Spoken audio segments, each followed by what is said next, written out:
నిశ్చయముగా మన ప్రభు ఈ మాసంలో నీ ఆశీర్వాదానికి ఉన్న అడ్డు ఆటంకాలు అవన్నీ దేవుడు తొలగించునుగా.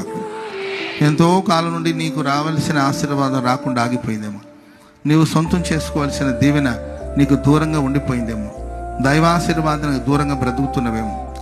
ఈరోజు కొందరి అవివేకము అజ్ఞానం వల్ల ఆశీర్వాదానికి దూరం అయిపోయారు.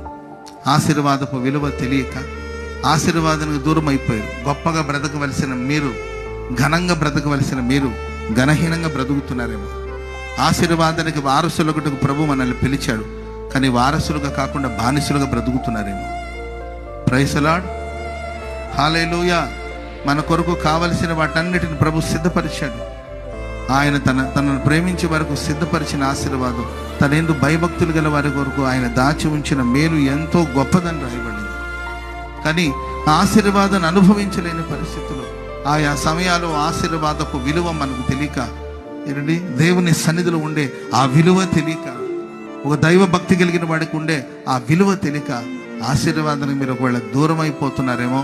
ప్రేమైన వాళ్ళరా, ఈ ప్రశస్త వేళ నీ ఆశీర్వాదానికి అడ్డుగా ఉన్న సమస్యలు ఏదైనా కానీ దాన్ని తీసి దేవుడు పక్కన పెట్టబోతున్నట్టు, చేతులు చాపి ప్రభు నేను ఆశీర్వదించబోతున్నట్టు, రమ్మని పిలిచి దేవుడు తన చేతుల మీద నేను ఎత్తుకోబోతున్నట్టు.